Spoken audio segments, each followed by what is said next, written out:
In February, Burnley Sixth Form College played host to Accrington-born Matt Mason. Matt is a serving Royal Marine, and in May he will be part of a four-man team attempting to row the 3,700 miles from Brooklyn Bridge to London Bridge as part of the Ocean Revival 2020 campaign to raise awareness of plastic in our oceans. It's amazing to be invited by Burnley College to come down and talk about our ocean row across the North Atlantic from New York to London. But the main message we're going to try and get out there is it's about sustainability and plastic sort of epidemic that's hit our planet.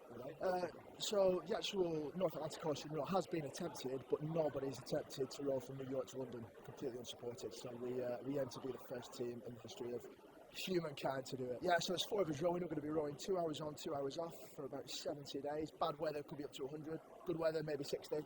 All weather dependent. We're going to have sore bums, but hopefully strong arms at the end of it, right? I mean, so there'll be two of you rowing up. Yeah, so two rowing non-stop in shifts of 2 hours on, 2 hours off. And what sort of training have you done for this? It's all about building resilience and having the right mindset. You know, you don't have to be Superman or an unbelievable athlete to row an ocean. You've just got to have the right mindset and be able to deal with the issues that come on board such a small vessel. How long do you think it's going to take you? The ocean row, I mean, it's completely weather dependent. Good weather, maybe 60 days. We're looking at 70 days. We're taking 70 days with the food, but bad weather, we could hit 100 days, and we'll have to ration the food that we've got on board to deal with that. Talk about food. What sort of food do you take with you? We're going to be eating rehydrated rations whilst on board.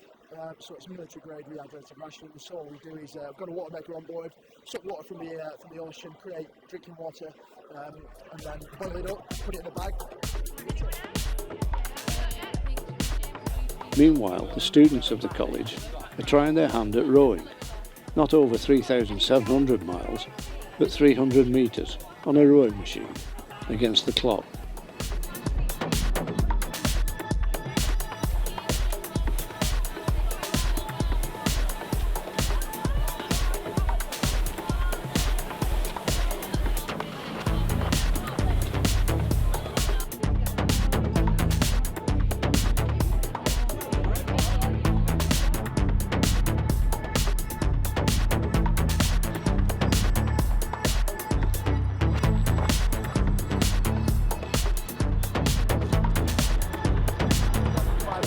Two-ocean rowing boat. It's designed for 4 people. We've got 2 cabins, one at the back, so one at the stern and one on the bow.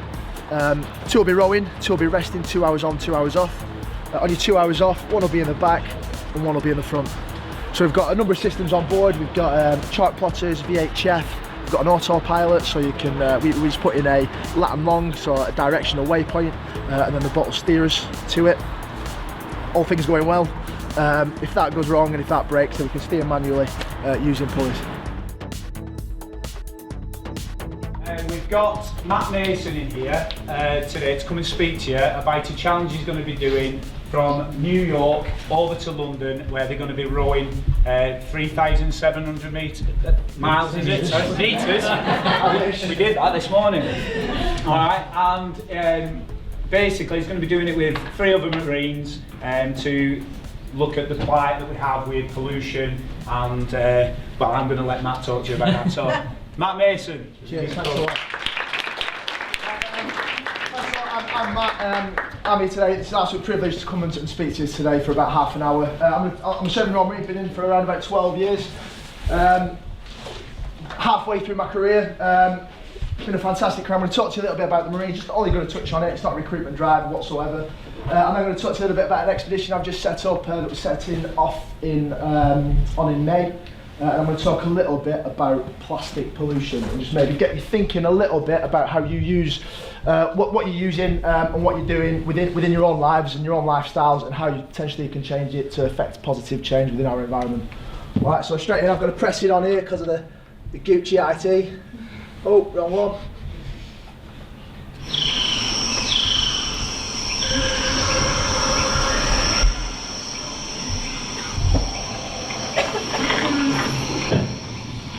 Stealth is vital to any hunter.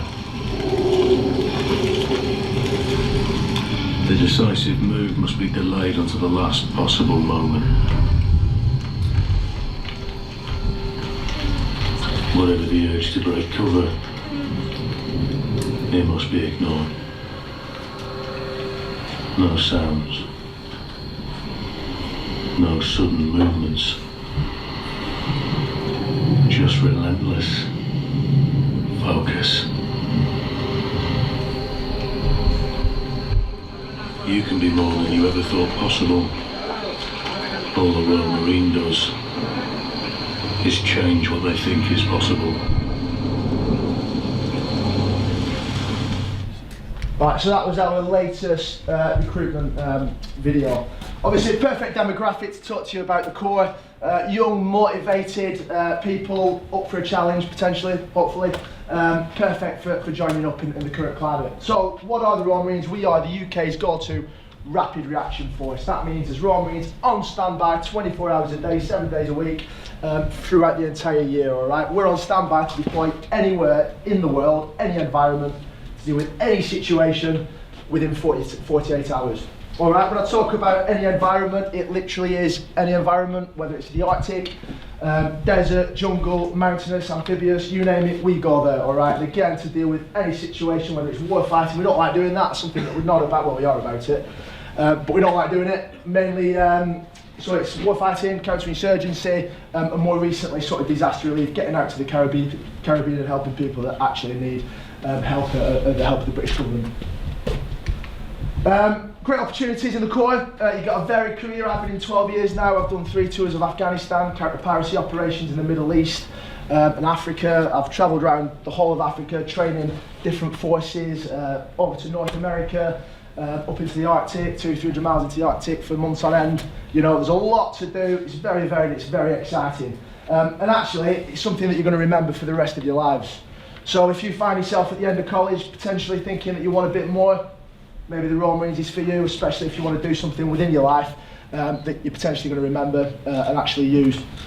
All right, and with that again comes the travelling and the holidays. You get 7 weeks off a year and some. So if you like time off, potentially the Royal Marines is a career for you. All right, so that's the Royal Marines speech done. I'm not going to talk about that anymore. So Ocean Revival 2020. So Ocean Revival is a team of serving and former Royal Marines. Once you become a Royal Marine, you sort of it stays with you for the rest of your life and you become a member of this big family. We're going across the North Atlantic Ocean from New York to London. All right, we served together in Afghanistan on Herrick 14, so we spent 6 months living out of a tent together, operating in Nadi Ali South, which was pretty exciting. Not a lot went on, but it was nonetheless pretty exciting.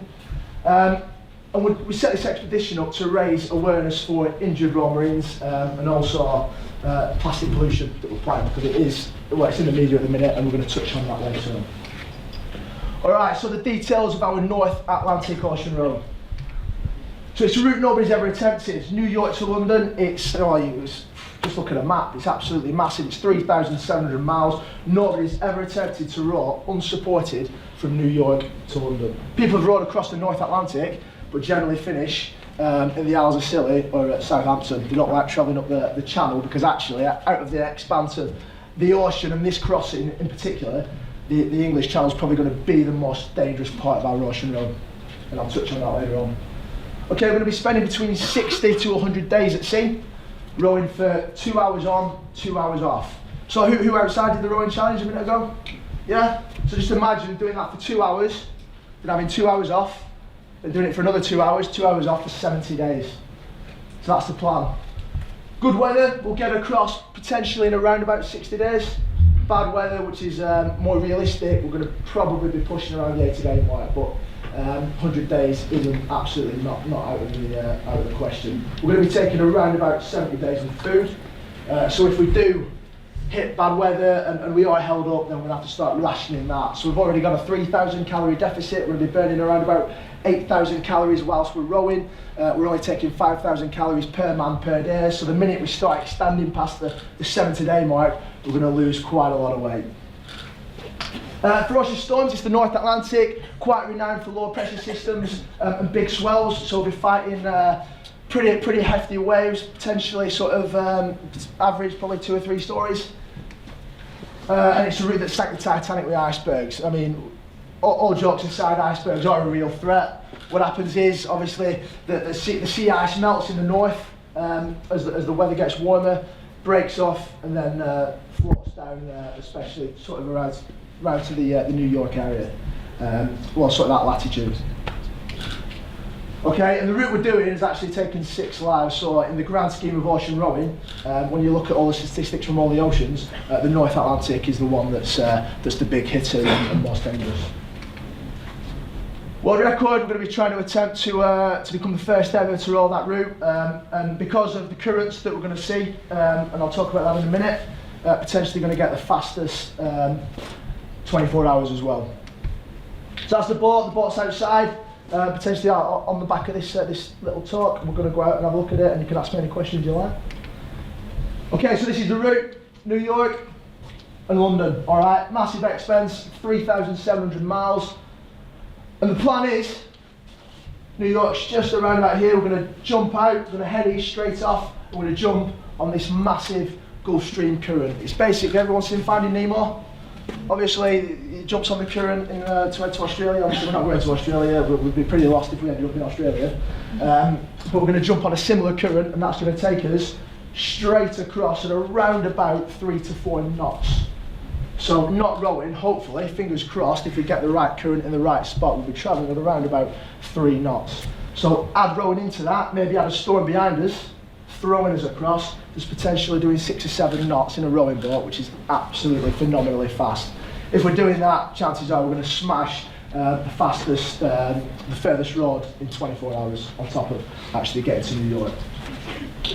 Talking about weather, people think when you're talking about ocean rowing, good weather is no wind, no waves, like a mill pond, nice and safe rowing. Absolutely not. What we want is a big storm behind us, strong 20, 30 knot winds throwing us across the Atlantic, big swells that we can surf down, maximising our speed and minimising effort. So the bigger the bad of the weather, the bigger the bad of the storm, the better it is for us. But actually, it creates a bit more danger as well, which we're not too keen on. So this is a live tracking image of the actual Gulf Stream, and this is how we're going to navigate across. So we're going to have a shoreside support that we're going to be in communications with every day. He's going to be monitoring weather and also the current.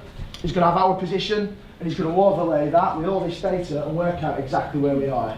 He's going to be able to pinpoint exactly where this Gulf Stream is, and we know this because this is temperature. So obviously dark blue is cold, red is warm. The Gulf Stream comes up from the Caribbean, so it's bringing this big expanse of warm water that's flowing really fast. Right, we're going to jump on it, and we can monitor it just by looking at satellite imagery and the temperature gauges on that.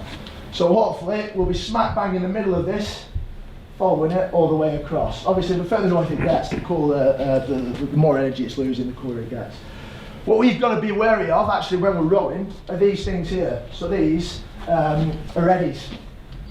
And a big issue that we could run into is if we get stuck in one of these eddies, we could potentially be there for up to 10 days just going around in circles. Because ocean rowing is completely weather and current dependent. So when you're in a rowing boat, you've not got a lot of power, you've not got a motor on the back you can just switch on, and you've not got a massive sail that the wind can catch and just carry you out of the current that you're in. We could literally be stuck in that for up to 10 days just going round in circles. So if we've got a 70-day target and we get stuck in one of them, I mean 10 days later, we could have gone backwards. Alright, so this is all things that we've got to plan ahead, get the right sort of team behind us shoreside, and plot a route across. Prior to that, what we're doing at the minute is we're building a passage. So we're looking at previous rows, we're looking at previous sail trips. We're plotting that on a map for the better, or on a chart for our best route across. Because if you've got a sailboat that's broken the world record for the fastest sail across, or the current record for rowing from sort of New York to the Isles of Scilly, we're going to look at the route they did, and we're going to build a corridor, a 100-mile corridor, hopefully either side of this current, that we're going to stick to. And within that, we're going to set waypoints. Alright, and every 600-700 miles we'll have a new waypoint to navigate to. Alright? So it's quite technical, it's not just a case of jumping in a boat and cracking on like a lot of people seem to think. So this is a basic weather routing app. It's called Windy, and what this does, this allows us to focus on what the wind is doing 10 days ahead.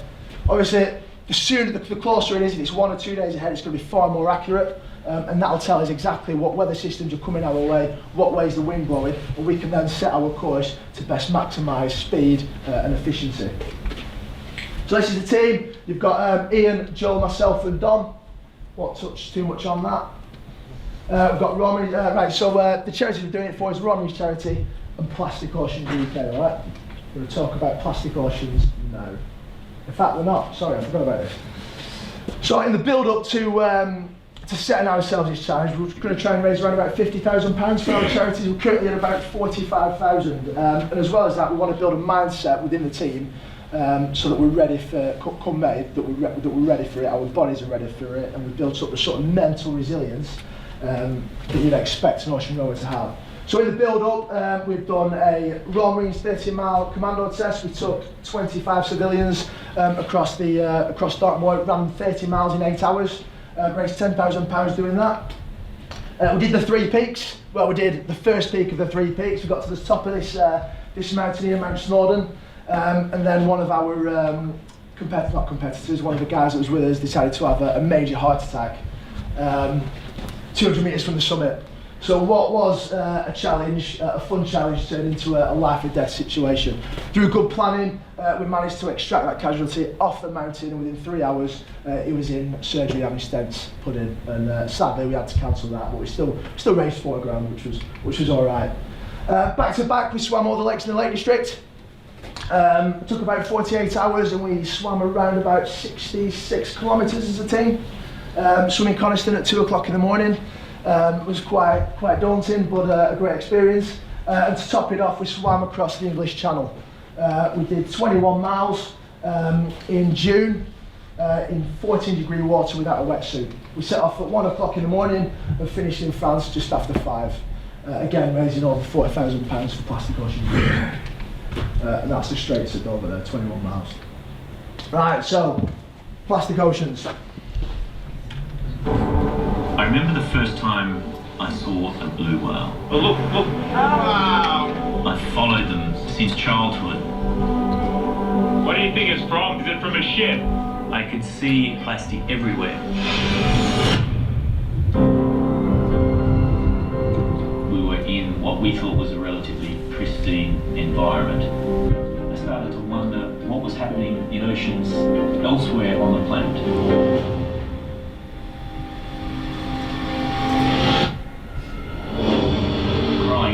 My world was the ocean. It's where I feel the most spiritual. As a freediver, it was the place where I proved myself to myself. Finally, have the opportunity to pay the sea back. Only a fraction of the plastic that we produce is recycled. This is never going to degrade. It's got nowhere to go. This was something that these animals, they were forced to endure because it was man-made and we put it into their environment. The record is 276 pieces of plastic inside of one 90-day-old chick. If the plastics are in the food chain quite often, they're also in our food chain. Exactly. Communities are built on these landfill sites. So sweet potatoes, corn, sugar cane, all growing on 40 years of garbage. Do you have anything not wrapped in plastic? No.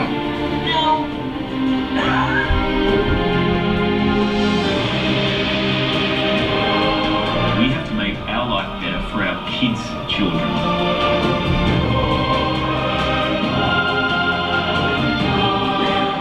Change is possible. It starts with us.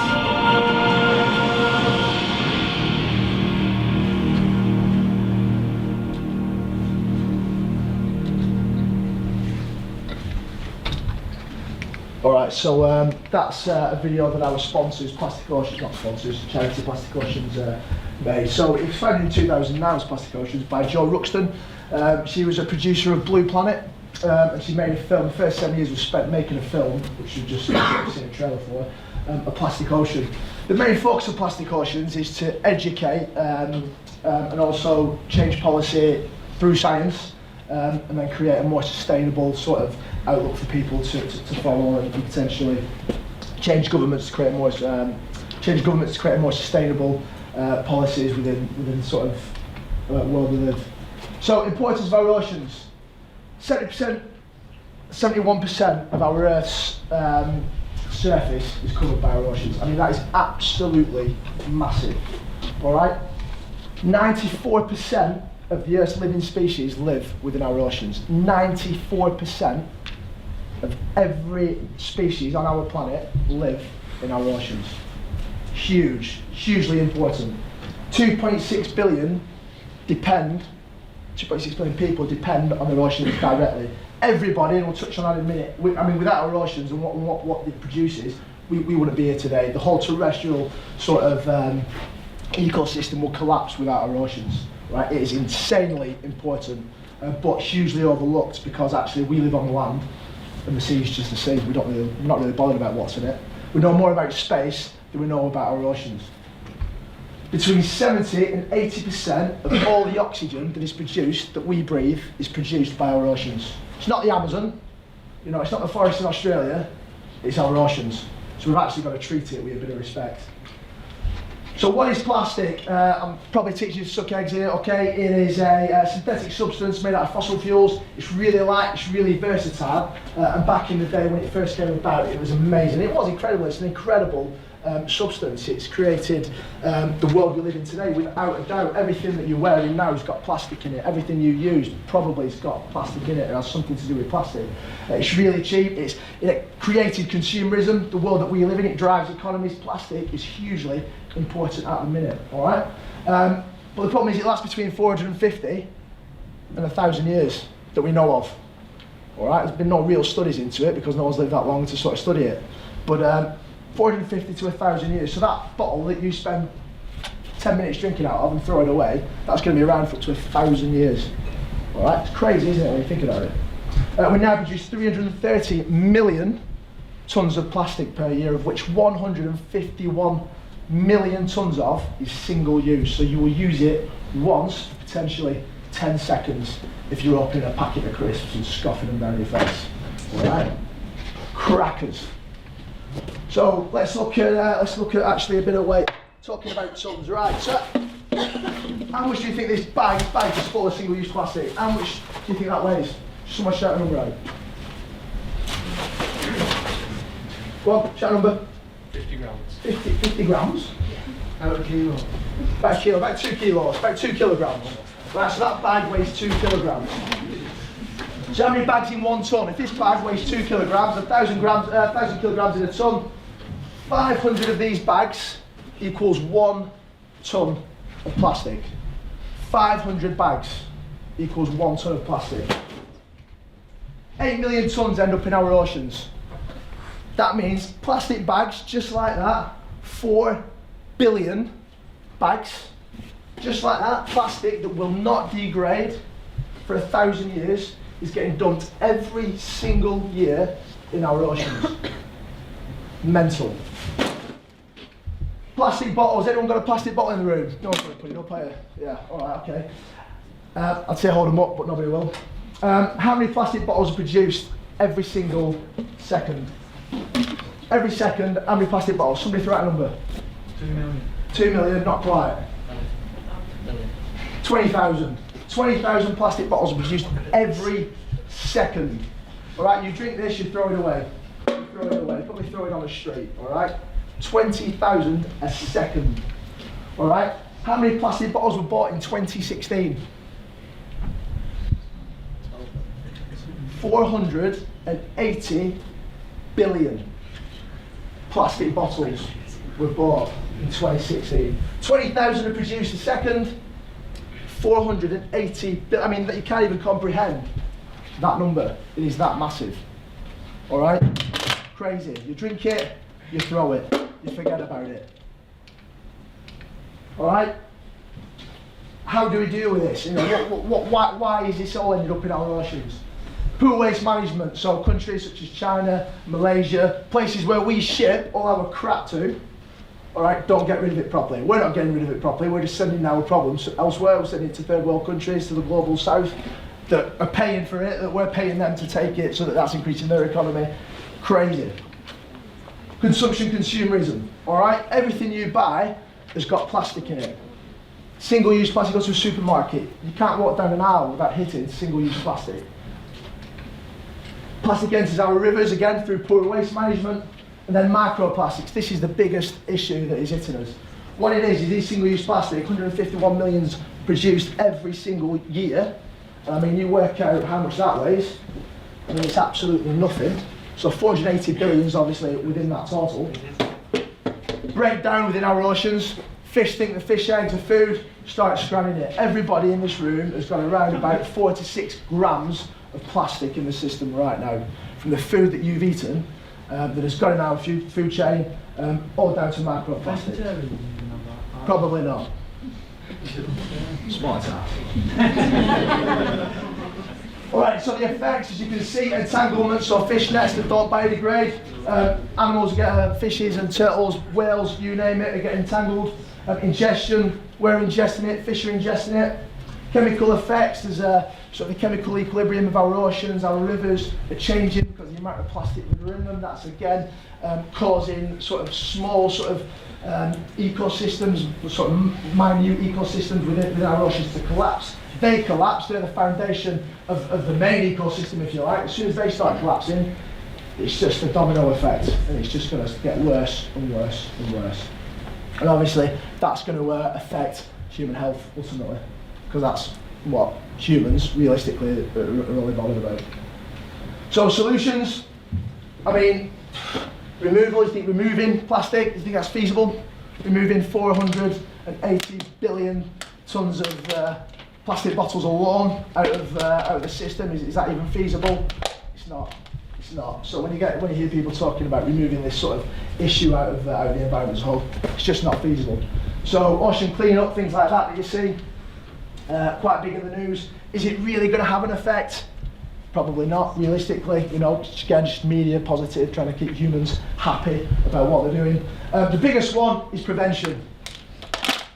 Think about what you're buying. And this is really why I'm here today, all right? And if I can get you to do one thing off the back of this, it's not to buy these. If you can just take out 480 billion single-use plastic bottles out of the system, then maybe that's one good thing, and maybe solving the problem, one massive problem. You know, who knows? So what I would recommend is getting reusable. Now I know the college are handing these out today, so if you can, you know what, just get a reusable bottle.